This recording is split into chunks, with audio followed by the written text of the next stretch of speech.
مساء الخير عليكم، ازيكم؟ عاملين ايه؟ اقوى فريق سوبر وومن تيم، ازيكم؟ انا معاكم مانجر ماري جرجس. هتكلم النهارده عن اجتماع مهم قوي، وهو ازاي احقق حلمي. كلنا عندنا احلام، وكلنا لازم يكون عندنا هدف وعارفينه كويس جدا. هتكلم النهارده عن ازاي احققه. انا بعتلكوا فيديو لدكتور ابراهيم الفقي، يا رب نكون سمعناه كويس علشان هو فيديو مهم قوي وفيه معلومات مهمة هتفيدنا جدا. دكتور ابراهيم حد رائع جدا وبيتكلم بيوصل المعلومة بسهولة قوي. يعني بنصحكم ان انتوا تسمعوا له كتير، هو حد كويس قوي في الحاجات دي وبيقدر يوصل المعلومة حلوة. ازاي احقق حلمي؟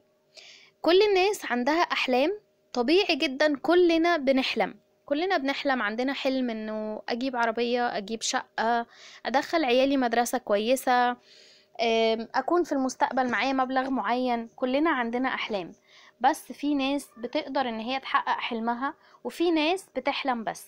في ناس بتاخد خطوات ان هي تحقق الحلم ده، وفي ناس بتكتفي انه انا بس بحلم، انا عايش بس بحلم، لكن احقق حلمي لا. هنعرف دلوقتي اول حاجة نعملها انه ازاي احقق حلمي. هنعرف اول حاجة مع بعض، وهي انه لازم اعرف هدفي. اول حاجة لازم اعرف هدفي. انا لازم اكون عارفة ايه الهدف اللي انا عايزاه. ما ينفعش اكون عندي احلام واهداف كتير، اللي هو انا عايزة اجيب عربية، وعايزة اجيب شقة، وعايزة فلوس، وعايزة وعايزة وعايزة وعايزة. لازم يكون عندي هدف واحد بمشي عليه خطوة خطوة. انا لازم يكون عندي هدف محدداه وشغالة عليه. دي حاجة مهمة جدا. فكري مع نفسك وهاتي ورقة وقلم كده وفكري وشوفي ايه الهدف الأهم في حياتك اللي عايزة تحققيه. ايه هو؟ عندنا أحلام كتير وأهداف كتير، حلو قوي ان يكون عندنا أحلام وأهداف كتير جدا وكاتبينها، بس حددي حاجة هتشتغلي عليها. دي حاجة مهمة جدا. تاني حاجة لازم أكتب هدفي وخمس أسباب. أنا لازم أجيب ورقة وقلم، وأنا بنصح كل واحدة النهاردة بتسمع الفيديو ده، هاتي ورقة وقلم واكتبي كده الهدف بتاعك. انا عن نفسي واحدة من الناس، انا هدفي ان انا الفترة اللي جاية دي خلال سنة اكون بجيب عربية. فانا كتبت هدفي في ورقة، انا عايزة اجيب عربية. طيب اسبابه ايه؟ انا ليه عايزة اجيب عربية؟ انا عندي اسباب كتير، هكتب منها بس. انا بقول مثل، وكل واحدة تكتب الهدف بتاعها والحلم بتاعها، وتكون بتكتب ليه 5 اسباب. انا عندي اسباب كتير، في سبب منهم ان انا مش عايزة اكون بركب مواصلات. في هدف تاني ان انا مش عايزة اكون بضيع وقت، انا المواصلات والطريق والدنيا دي بتضيع لي وقت كتير جدا. في حاجة تانية، سبب تالت، انه انا عايزة افسح ولادي، انا عايزة اخرجهم، انا عايزة اوديهم الاماكن اللي هم بيحبوها، ده بيبقى صعب عليا علشان المواصلات. رابع حاجة، ودي حاجة يعني اغلب الستات عندها، انه مش عايزة اكون بحتاج لجوزي في اغلب الوقت انا محتاجة المشوار الفلاني، عايزة اروحه علشان هو هيوصلني فهستنى. لكن انا مش عايزة كده، انا عايزة اكون بعتمد على نفسي، عايزة اكون بعمل حاجة لنفسي. خامس حاجة، عندي حاجة خاصة ليا، عملتها من شغلي، عملتها من مجهودي، جبتها ليا. العربية دي حاجة هتخليني انه اثبت للي حواليا انه انا قدرت اعمل حاجة. فانا عندي 5 اسباب كاتباهم. دي حاجة مهمة هتشجعك قوي ان انت تحققي هدفك، وتشتغلي على انك تسعي انك تحققي الهدف ده، انك لازم تكتبيه في ورقة وتكتبي 5 اسباب ليه. تالت حاجة، اقرا الهدف كل يوم. كل يوم ابص في الورقة اللي انا كتبتها. احنا طبعا يعني بننصح انه يبقى فيه كراسة للشغل او كشكول او اجندة ايا كان للشغل بتاعنا، ويبقى فيه اول صفحة تكتبيها هو هدفك. سوري. اول حاجة تكتبيها هو هدفك وال5 اسباب للهدف ده وازاي احققه. تمشي بخطوات شغلنا. لو مشيتي بالمستويات بتاع شغلنا وقلتي انه كل شهر انا هطلع مستوى وهقبض كذا، وكملتي كل ده على بعضه، جمعتيه على بعضه، وابتديتي ان انتي تجمعي وتشوفي انا هوصل للهدف بتاعي ده امتى بالظبط، هتكوني بتعملي هدفك مظبوط. اقري الهدف كل يوم علشان كل يوم تاخدي باور انك شغالة النهاردة علشان انا هحقق الهدف ده. دي حاجة مهمة. رابع حاجة معانا، يكون عندي امل اني احققه. لازم يكون عندي امل وواثقة في نفسي اني هقدر احقق الحلم ده. ناس كتير قوي سوري انا بس تعبانة شوية. ناس كتير جدا حققت الحلم ده قبلية، فانا هقدر احقق. يعني مثلا عندنا انه انا نفسي اوصل لاعلى لقب في اوريفلام. طيب اعلى لقب في اوريفلام هو في حد وصل ليه؟ في حد وصل، يبقى انا كمان هقدر اوصل. اي حلم او اي هدف في ناس حواليا قدرت ان هي توصل ليه، فهيكون سهل جدا ان انا كمان اوصله. دي حاجة مش في الخيال. انا مش بقول ان انا نفسي في حاجة مش موجودة في الدنيا او ما حصلتش او ما حدش قدر ان هو يوصل لها. لا، في ناس وصلت ليها، فهكون انا كمان قادرة اوصل ليها. اللي وصلوا ليها دول مش اكتر مني في حاجة ولا احسن مني في حاجة ولا عندهم حاجة اكتر مني. انا كمان اقدر احقق مادام هم قدروا يحققوا. طيب احنا عندنا كمان حاجة مهمة جدا. في اشخاص بيحققوا حلمهم وفي ناس لا. في ناس بتحقق الهدف بتاعها وناس لا. ليه؟ لانه الهدف بتاعنا ليه شروط. طيب تعالوا مع بعض نعرف ايه الشروط بتاعتنا. اول حاجة لازم اكون عايزة احقق هدفي.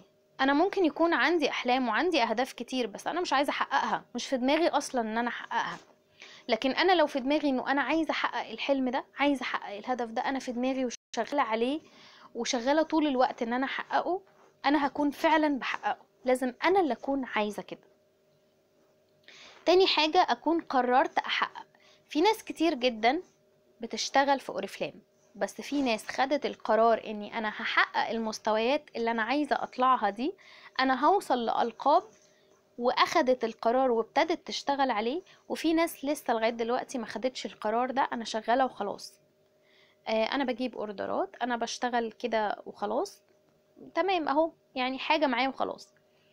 ما خدتش لسه القرار انه انا قررت ان انا احقق حلمي في اوريفلام، احقق هدفي وحلمي من خلال اوريفلام. قررت ان انا اعمل حاجة فهعمل حاجة. لازم اكون قررت كده. اول حاجة لازم اكون عايزة احقق الحلم ده والهدف ده. تاني حاجة لازم اكون قررت احققه، لازم اخد القرار. تالت حاجة اتعلم احقق ازاي، ايه الخطوات اللي امشي عليها واقدر ان انا احقق الحلم ده. لازم يكون عندنا خطوات ماشيين عليها. طبعا كل حاجة من الحاجات دي عايزة اجتماع لوحدها. يعني الخطوات اللي انا امشي بيها ان انا احقق حلمي وهدفي، ايا كان هو عربية، شقة، مدرسة لعيالي، فلوس، ايا كان، هو ليه خطوات بمشي عليها. فلازم اكون بتعلم ازاي احقق حلمي. حاجة كده بسيطة في التعليم بالنسبة لشغلنا. انا دلوقتي في اوريفلام وعايزة احقق مستويات، بس ولا بسمع اجتماعات ولا بتعلم من الليدر بتاعتي ولا مركزة في ان انا اخد معلومات كفاية. هقدر احقق؟ سوري، لا، مش هتعملي حاجة وهتفضلي مكانك زي ما انتي. ليه؟ لانك مش بتتعلمي. انا دايما حتى لو وصلت الالقاب عالية، حتى لو وصلت لمستويات عالية، انا لازم اكون دايما بتعلم علشان اقدر احقق حلمي وهدفي. وبعد ما احقق الحلم ده هيكون في حلم تاني وهدف تاني هكون بشتغل عليه، فهكون محتاجة ان انا اتعلم اكتر. التعليم ده شيء مهم قوي. رابع حاجة سوري، احط الهدف في الفعل. يعني ايه؟ يعني ابدأ اعمل، ابدأ افعل، ابدأ اشتغل على الهدف. انا مش ما ينفعش احط الهدف ده قدامي واكتبه في كراسة، ورقة، وابص عليه كل يوم، وبيكون عندي امل ان انا ابدأ ان انا اشتغل عليه وانا عايزة احققه وانا قررت ان انا احققه وانا بتعلم ان انا احققه، بس مش بعمل حاجة. ما ينفعش. انا لازم اكون بشتغل، بعمل مجهود. انا لازم، الفعل ده شيء مهم. بعمل مجهود علشان اقدر احقق هدفي واقدر احقق حلمي. كنا قاعدين في مرة في اجتماع مع دايركتور مارينا في الشركة، وقالت انه لازم نشتغل كده شغل كتير. لازم لو بنشتغل 8 ساعات نشتغل 10، لو بنشتغل 10 نشتغل 12، لو بنشتغل 15 نشتغل 20. طب ننام امتى؟ نامي ال4 ساعات او ما تناميش. ما تناميش غير لما تحققي حلمك. اللي بينام بيقدر ان هو يحلم، لكن اللي صاحي ومش بينام بيقدر ان هو يحلم ويحقق حلمه. اللي نايم مش بيقدر يحقق، بيحلم بس. لكن اللي صاحي ومركز وطول الوقت بيشتغل على هدفه بيقدر ان هو يحلم ويحقق كمان الحلم. خامس حاجة واخر حاجة واهم حاجة، لا اترك الهدف. اوعي تسيبي هدفك، اوعي تسيبي حلمك، اوعي توصلي لمستوى معين 6% و9% وتقولي خلاص بقى كده كفاية، انا مش قادرة، انا مش عارفة. كملي، ما تستسلميش. ايا كانت الظروف وايا كانت التحديات وايا كانت المشاكل اللي بتواجهك، اوعي تستسلمي. اللي بيستسلم بيبقى ضعيف، واحنا ما عندناش ضعف، احنا دايما اقوياء جدا، احنا سوبر وومن. انتي سوبر وومن، خليكي واثقة في نفسك. اوعي تتركي هدفك وتتركي حلمك، اوعي تسيبيه ابدا، واوعي تستسلمي. خليكي دايما باصة عليه وخليكي دايما شغالة عليه، وصدقيني هتحققيه. كل اللي وصلوا قبلنا مروا بمشاكل كتير زينا ويمكن اكتر، بس قدروا ووصلوا واشتغلوا على نفسهم وتعلموا حاجات جديدة وكبروا علشان دايما بيتعلموا ووصلوا. احنا كمان هنقدر نوصل. انت ممكن توصلي لأحسن واحدة في اوريفلام، لأحسن واخدة ألقاب كتير جدا، واخدة أعلى لقب. انت ممكن تقدري على فكرة انك توصلي لأكتر منها كمان، بس اشتغلي على حلمك. اعرفي هدفك ايه، اكتبيه في ورقة واكتبي له 5 أسباب، اقريه كل يوم. لازم يكون عندك أمل انك هتقدري تحققيه زي ما غيرك قدر يحققه. خلي كده الشروط دي امشي عليها. انا عايزة احقق حلمي، انا قررت ان انا احقق الحلم، انا هتعلم علشان اقدر احققه، انا هحط الهدف ده في الفعل، هشتغل من دلوقتي ان انا اعمل الهدف ده واحقق الهدف ده. ما اتركش الهدف ابدا وما استسلمش ابدا ابدا ابدا. الالتزام ده شيء مهم، لازم نلتزم، لازم يكون عندنا التزام وجدية علشان اقدر احقق حلمي واحقق هدفي واحقق مستويات اوريفلام واحقق القاب اوريفلام. انا بتمنى ليكو كل التوفيق وبتمنى ليكو كل النجاح واعلى النجاحات ان شاء الله. انا واثقه فيكو، كل حد فيكو انا واثقه فيه ثقه جامده جدا، لان انتوا في اقوى فريق في سوبر وومن تيم. معاكو اقوى دايركتور نرمين رزق. انتوا اقوياء جدا، احنا سوبر وومن. اوعي تنسي الكلمه دي، انتي سوبر وومن، تقدري تعملي كل حاجه، تقدري تحققي اعلى حلم واعلى هدف. اشتغلي على نفسك، اتعلمي حاجات كتير، وان شاء الله هتحققوا اعلى نتائج. ميرسي ليكو، انا مبسوطه اني كنت معاكو، يا رب اكون افدتكو، يا رب اكون قلت معلومات تفيدكو. حاولوا تكتبوا كل حاجه في ورقه علشان تركزوا، وارجعوا للفيديو ده تاني واسمعوه تاني وتالت علشان تتعلموا كل حاجه جديده.